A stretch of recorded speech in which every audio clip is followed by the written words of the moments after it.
Au nom du Père et du Fils et du Saint-Esprit.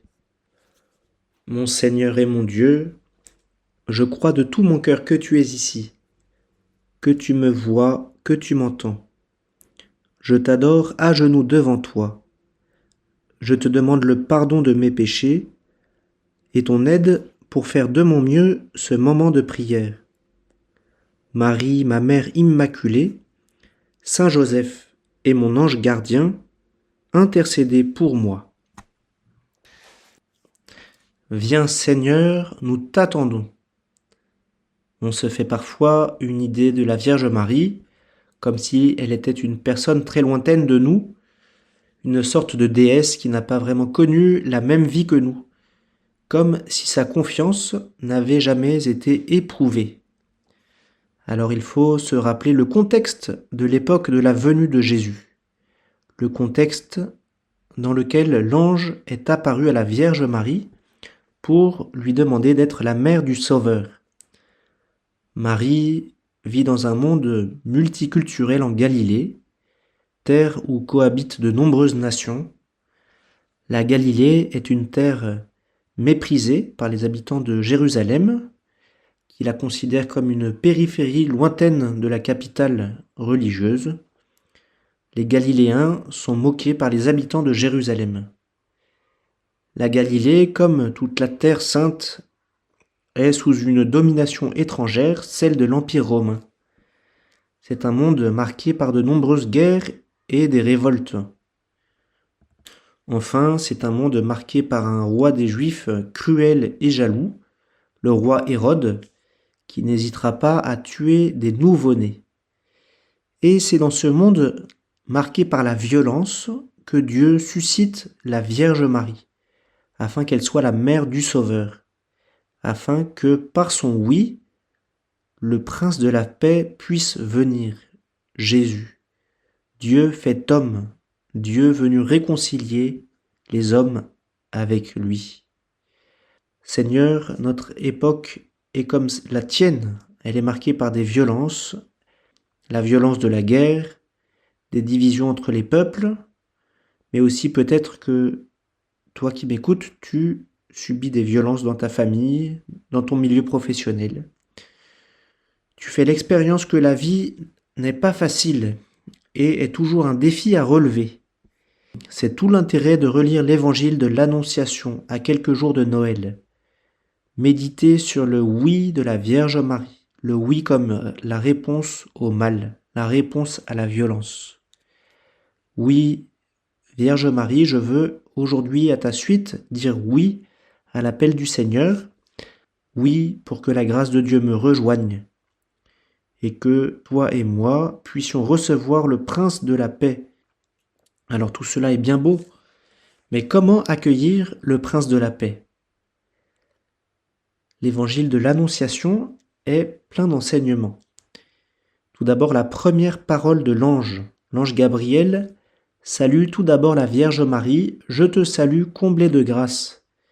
Dans la traduction française, l'ange dit je te salue.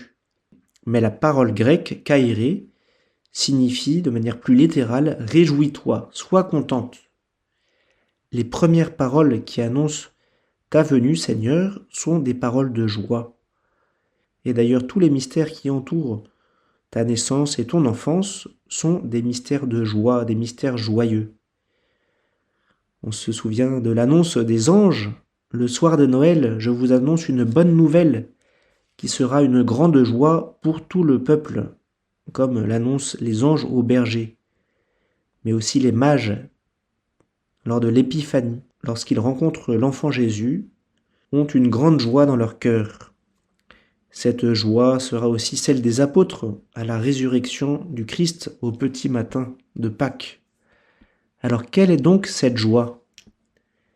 Cette joie, c'est la joie de se savoir rejoint par l'amour de Dieu, rejoint en Jésus qui est venu nous sauver. Seigneur, tu nous as rejoints par ton incarnation. Tu as rejoint l'humanité pour la ramener contre ton cœur. Et toi qui m'écoutes, peut-être que tu as fait l'expérience de cette grande joie de connaître le Christ, de se savoir aimer de lui, de vivre avec lui tout simplement, lors d'une confession, lors d'une communion, mais tout simplement dans ta vie ordinaire. Peut-être que le Seigneur t'a saisi et t'a donné une grande joie. Parfois, nous nous faisons l'image d'un Dieu qui nous imposerait une volonté qui s'oppose à notre bonheur. C'est le doute qu'ont eu Adam et Ève sur la bonté du projet de Dieu lors du récit du péché originel. Au contraire, l'ange Gabriel dit à Marie, réjouis-toi, comme il te dit à toi et moi ce matin, réjouissez-vous. Dieu a un grand projet de bonheur qui commence sur terre pour s'achever au ciel. Et la joie peut être pour toi et moi un bon critère de discernement. Saint José Maria dit dans son livre Chemin, ta joie s'en est allée, dis-toi, il y a un obstacle entre Dieu et moi, presque toujours tu toucheras juste. Tu as peut-être fait l'expérience que plus tu t'approches du Seigneur, plus ton cœur est heureux. Plus tu t'éloignes de lui, plus tu es triste. La deuxième parole est encore de l'ange. Sois sans crainte, Marie. En réalité, il y avait lieu d'avoir peur, car porter à présent le poids du monde sur soi, être la mère du roi universel, être la mère du Fils de Dieu, quel poids! Un poids au-dessus des forces d'un être humain. Mais l'ange dit à Marie, sois sans crainte. Oui, tu portes Dieu, mais Dieu te soutient, n'aie pas peur. Cette parole sois sans crainte a sans doute pénétré en profondeur dans le cœur de Marie. Nous pouvons imaginer comment, en diverses occasions, la Vierge Marie est revenue à cette parole. Elle l'a écoutée à nouveau. Par exemple, au moment où Siméon lui a dit lors de la présentation de Jésus au temple que cet enfant doit être un signe en but à la contradiction et toi-même une épée te transpercera l'âme, à ce moment, Vierge Marie, tu as pu te rappeler ces paroles de l'ange, sois sans crainte, Dieu te soutient. Et lorsque dans la vie publique, ton fils a été moqué, on le prenait pour un fou, tu t'es souvenu de ces paroles, sois sans crainte, et tu es allé de l'avant. Et enfin, lorsque ton fils portait sa croix sur le chemin du calvaire, alors que tout semblait fini, tu t'es souvenu de ces paroles, sois sans crainte.